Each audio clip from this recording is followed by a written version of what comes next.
All right, Shalom. First and foremost, I want to give all praises, honor, and glory to Yahweh, Ba'ashem, Yahweh Shai, Ba'ashem, Rakakwadash, and double honors to the apostles and the elders of Great Millstone, and peace and blessings to the hopeful elect here in this word and truth and in sincerity. All right, I'm your brother Awalam from the GMS West Palm Beach Camp, back with another lesson. I want to do a quick lesson concerning, our people, Jake, particularly in the world, and I was just meditating on the fact of how Babylon the Great, America, it's pretty much on its last leg, and, in a way you understand, in a way that why Jake doesn't want to come back to the Lord, but at the same time, you look at it like, there ain't nothing left here to stay for. You know what I'm saying? Because, we understand the scriptures. We understand that, our people are hard-headed. They don't want to return to the Lord. Matter of fact, it's written that 2/3 is going to die here in Babylon. Right? We understand these things, but at the same time, the thought comes to mind that ain't nothing here in Babylon to want to stay for. Because you're pretty much doing the same thing every day. You wake up, you go to work, you go to your, however long, you got to work for, 8, 10 hours, 12 hours. By the time you get off work, the sun is already going down, man. I mean, for some people, of course, but, you get off work, it's probably, 4 or 5 o'clock. You only got, an hour and a half, 2 hours before the sun go down, and you can do whatever you got to do during the daylight, because most businesses are already closed. If not closed, they're closing. By the time you get off work, so it's what can you what can you do in that amount of time? So it's what is there left for you to do? That's why the only thing to turn to is to come to Yahweh Ba'ashem Yahweh Shai. It's truth, because doing the same cycle every day, the same routine every day, it'll mess with your mind, man. And that's why, once again, I was meditating on that. I didn't know on the fact that, what is there left? Where do our people got left to go? Nowhere. It's just the fact that they don't want to repent. They don't want to come to the Lord. But this is Jeremiah chapter 50 and verse 4. And it says, "In those days and in that time, saith the Lord, the children of Israel shall come, they and the children of Judah together, going and weeping. They shall go and seek the Lord, the Yahweh their power." And this talking about the elect. Because pursuant to Malachi the 3rd chapter,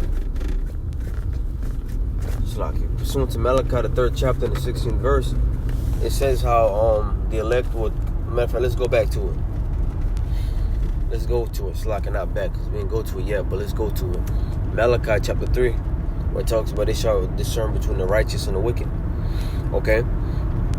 Malachi chapter 3 and verse 16, it says, "Then they that feared the Lord spake often one to another, and the Lord Yahweh hearkened and heard it. And a book of remembrance was written before him for them that feared the Lord Yahweh, and that thought upon his name." You see that? So they're talking about the elect, because the elect are the ones written in the book of remembrance, the book of life. Ultimately meaning that these are the ones that are going to receive mercy at the hand of the Lord during the time of judgment. Okay? It's going to be a great time of, distress, and only the elect is going to make it out there. Handpicked from the foundation of the world. You see? But nonetheless, my point being is that it's talking about the elect that will turn to the Lord, weeping. Okay? Verse 17 says, "And they shall be mine, saith the Lord of hosts, in that day when I make up my jewels, and I will spare them, as a man spareth his own son that serveth him. Then shall you return and discern between the righteous and the wicked, between him that serveth the Most High and him that serveth him not." You see? So the elect are the ones who are going to return to Yahweh Ba'ashem Yahweh Shai. So let's go back to Jeremiah 50. Jeremiah chapter 50. And Salaki. 50 and verse 5, it says, they shall ask the way to Zion with their faces thitherward, saying, Come, and let us join ourselves to the Lord in a perpetual covenant that shall not be forgotten. You know? So it is talking about the new covenant, you know, which we're not in the new covenant right now. Alright, we're in the grace period to get right for the new covenant. You know? But the point being is that the elect, you know, have understand that there's nothing here. Alright? The elect understand that, because to turn back to the Lord, to come back to the Lord, that means that you have had to consider that, you know, maybe there's something, not maybe, you have considered that there is something better, alright, than this shit. You know, everything is corrupted here in America, man. You know, you get paid, what happens? Your paycheck is gone the next day because, you know, bills. You know, and I say the next day because you got to get ahead of them bills. Because what's going to happen is, you know, if you don't get ahead of them bills, you know, fucking late fees come up. So now you got to pay more than you originally had to because of the late fee. So that's why, you know, you get paid, especially now in these days.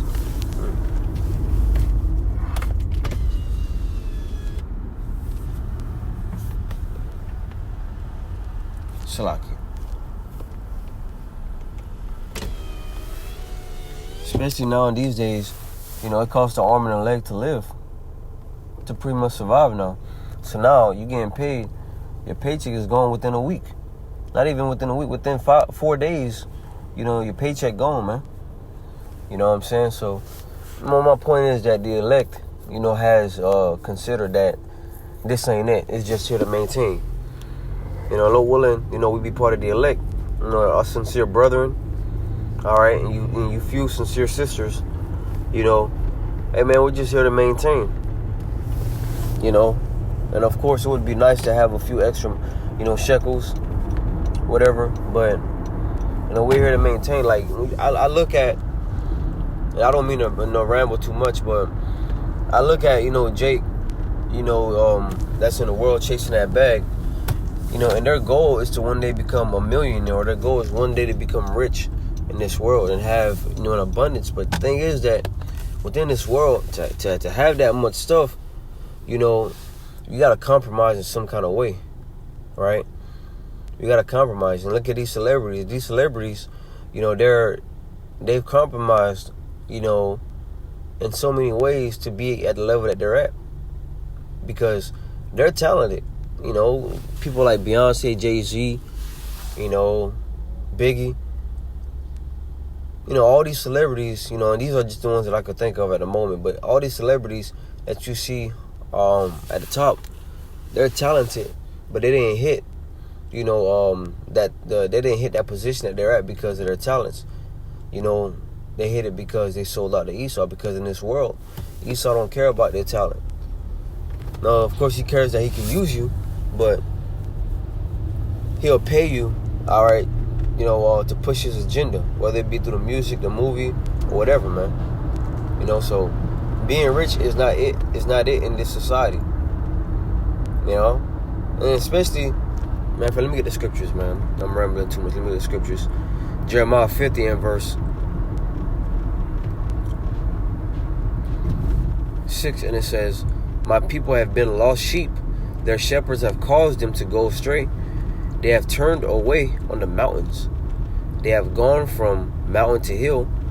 They have forgotten their resting place." You see that? They have forgotten their resting place. They have gone from mountain to hill, meaning what? Mountains represents governments. The hills represent smaller governments. All right, so Jake has been scattered, you know, into the four corners of the earth. You know, some go traveling around the world. You know, because you know Jake like to move around. They'll be in New York one day. You know, and this is just an example. They'll be in New York 1 year, and in 2 years, you know, they'll probably move to Florida or whatever. You know what I'm saying? But not even just that. They'll move from country to country, trying to find peace, trying to find asylum. You know? But that just go to show you that this is not your rest, man. Okay? That just go to show you that this is not your rest. Trying to find peace here in Esau's kingdom is impossible. And the only peace that we do have in Esau's kingdom, all right, is this word, is this truth. But I'm saying finding peace here in this society is impossible because everything is corrupted. Everything can be controlled, manipulated. You know, so what else do you have here to call your own? Nothing, man. We're going to have what's up for us in the kingdom of heaven. You know what I'm saying? So, you know, in this lesson, it's pretty much, you know, a lesson to exhort, you know, and comfort. Because if you ain't got this truth, for those of us that do have this truth, and for this truth, right? If you ain't got this truth, you're going to keep, you know, running on that hamster wheel trying to chase, you know, what you can't catch. You know, verse 7 says, all that found them have devoured them, and their adversaries said, we offend not because they have sinned against the Lord Yahweh, the habitation of justice, even the Lord, the hope of their fathers. Okay? They have sinned against what? That's what the heathen say. The heathen say that we ain't do nothing. You know, look what they're doing. They're destroying themselves. All right? Meanwhile, the heathen are the ones that put the fried chicken spots on the corner. They put the churches on the corner. You know, the idols. Okay? They put the liquor stores in the corners. All right, Esau Edom, he plants drugs and, you know, guns within the communities, communities, and then they say, we didn't do nothing. Look what they're doing. They're killing themselves. You know, they're causing crimes. All right? So this is gonna be a continuous cycle until the Lord, you know, bring this man down. Until he delivers the elect out of, you know, Babylon the Great America, you know, and pretty much take this man out of power. You know? This is a bizarro world. Let's go to and it really boils down to, you know, those of our people in the world that's still chasing that bag and still chasing that American dream. It really comes down to them not having patience to wait on the Lord, because, you know, they want it now. They want to see the fruit of their labor right now.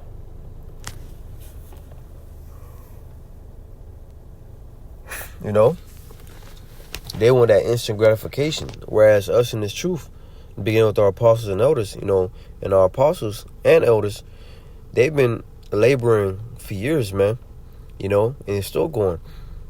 You know, because they believe that there's a reward, as we all do. We believe that there's a reward, you know, at the end of the road, at the finish line, man, and that's called delayed gratification, which is the opposite of instant gratification. Delayed gratification, you know, we can get, you know, it means that the reward is going to take longer to achieve, but you're going to get it.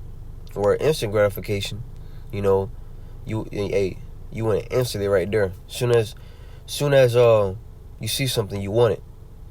You know, which is what the society is built upon.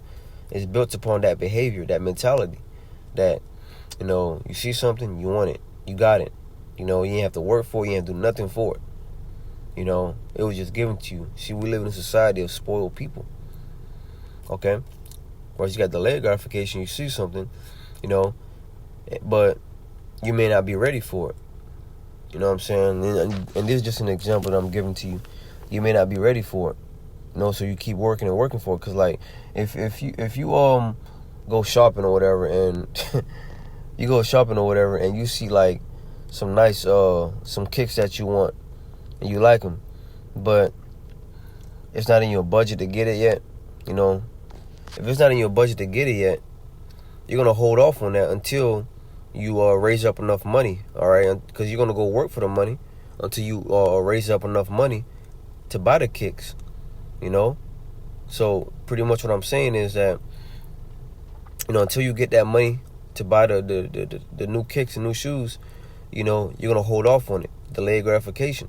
You're going to hold off on it until you raise up enough money to pretty much, you know, buy it. Whereas instant gratification, you may not got the money, you know, to buy it at that moment because you got other shit to buy. But because you want it, you're gonna spend whatever money that you did bring to go shopping. You're gonna splurge on the new kicks, and then by the time you're done, you're gonna be broke. You're not gonna have anything left from whatever you went to the store to buy.